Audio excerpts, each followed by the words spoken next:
Prepárate como María.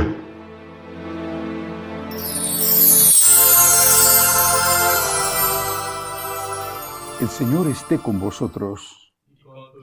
Lectura del Santo Evangelio según San Mateo. Gloria a ti, Señor Jesús. En aquel tiempo dijo Jesús a los sumos sacerdotes y a los ancianos del pueblo: ¿Qué os parece? Un hombre tenía 2 hijos. Se acercó al primero y le dijo: Hijo, ve hoy a trabajar en la viña. Él le contestó: No quiero. Pero después se arrepintió y fue. Se acercó al segundo y le dijo lo mismo. Él le contestó: Voy, Señor, pero no fue. ¿Quién de los 2 cumplió la voluntad de su padre? Contestaron: el primero. Jesús les dijo: En verdad os digo que los publicanos y las prostitutas van por delante de vosotros en el reino de Dios. Porque vino Juan a vosotros enseñándoos el camino de la justicia y no le creísteis. En cambio los publicanos y prostitutas le creyeron. Y aun después de ver esto, vosotros no os arrepentisteis ni le creísteis. Palabra del Señor. Gloria a ti, Señor Jesús. El Señor pone un ejemplo y saca una conclusión. Veamos primero el ejemplo. 2 hermanos, uno rebelde, pero al final obediente. El otro obediente, pero que al final hace lo que quiere y engaña a su padre. ¿Cómo tendríamos que ser nosotros? Tendríamos que ser obedientes al principio, como el segundo hermano, y después obedientes haciendo lo que el Señor nos ha dicho. Porque no podemos pensar que el primer hermano es el ideal. Lo que ha hecho está mal. Ha dicho: no voy. Pero después se ha arrepentido y ha ido. El primer hermano no es un modelo perfecto. Es mejor que el segundo, pero no es un modelo perfecto. Lo que nosotros tenemos que hacer es decirle a Dios: Señor, tú me estás pidiendo esto, cuenta con ello. Y después, naturalmente, hacerlo. No solo decirlo, sino hacerlo. ¿Por qué pone este ejemplo el Señor?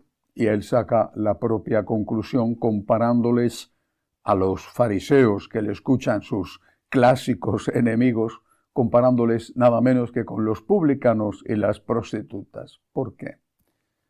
Porque los publicanos y las prostitutas no estaban haciendo el bien, eran como el primer hermano. Dios les había dicho: haz esto, y ellos hacían lo contrario. No robes, y robaban. No cometas pecados contra el 6º mandamiento, y los cometían.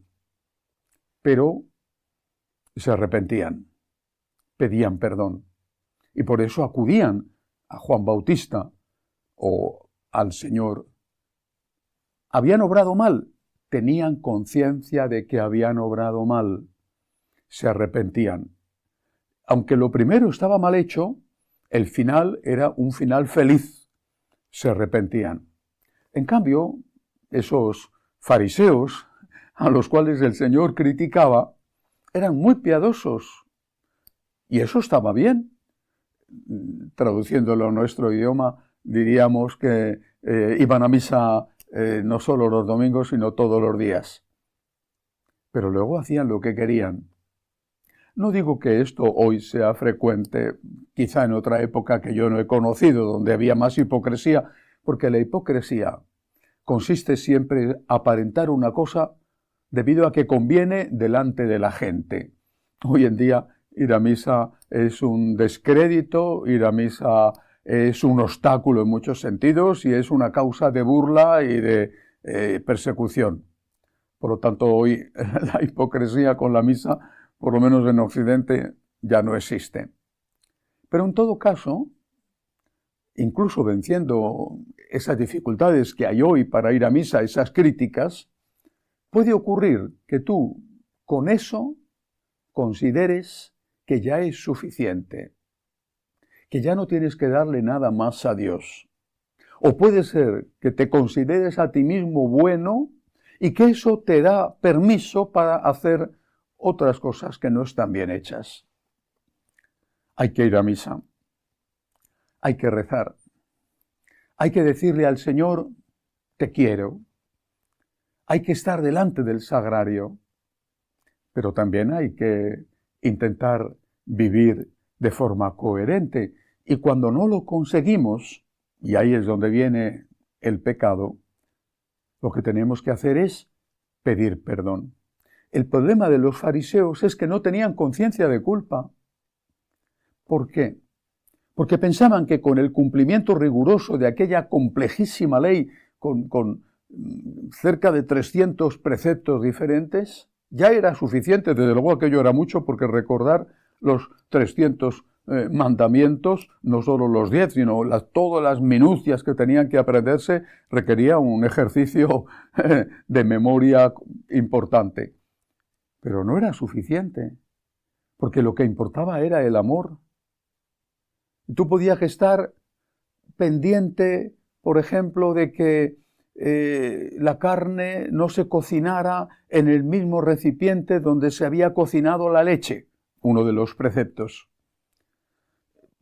Podías estar pendiente del número de pasos que podías dar el sábado, otro de los preceptos. Podías estar minuciosamente investigando si la comida que ibas a tomar era una comida sacrificada, el animal había sido sacrificado siguiendo las reglas, otro de los preceptos. Pero después te pedía alguien ayuda y decía yo, como yo no te he robado, como yo no te he matado, yo no tengo nada que ver contigo. Y ese era el precepto que olvidaban y además no tenían sentimiento de culpa. El publicano, que era un ladrón, y la prostituta sabían que lo que estaban haciendo estaba mal. Se arrepentían, pedían perdón y eran perdonados. Los otros, con ese cumplimiento minucioso, pensaban que ya estaba todo resuelto. Lo dice el Señor en otra ocasión, filtraban el mosquito y se tragaban el camello. Se fijaban en las pequeñas cosas y se tragaban, no veían las cosas realmente importantes. Creemos en Dios, queremos amarle, tenemos que rezar. Es muy importante, pero no basta rezar. Si no intentamos vivir conforme a nuestra fe, no podemos presentarnos delante de Dios con la cabeza alta. Y entonces, ¿qué hay que hacer? Pues pedir perdón. El que no va a misa, cuando se convierte, tiene que pedir perdón. Y el que va a misa, tiene que pedir perdón, aunque pida perdón por otra cosa distinta de no ir a misa el domingo. En esta preparación de la Navidad, el Señor nos llama una vez más a la humildad de reconocer que somos pecadores, a la humildad de aceptar que no lo hacemos todo bien, a buscar en nuestra conciencia si por acción o por omisión hemos hecho el mal o hemos dejado de hacer el bien, y a pedir perdón. Es el Dios de la misericordia. Pero si no somos humildes, ¿cómo vamos a pedir perdón? Y si no pedimos perdón, ¿cómo lo vamos a recibir? Que así sea.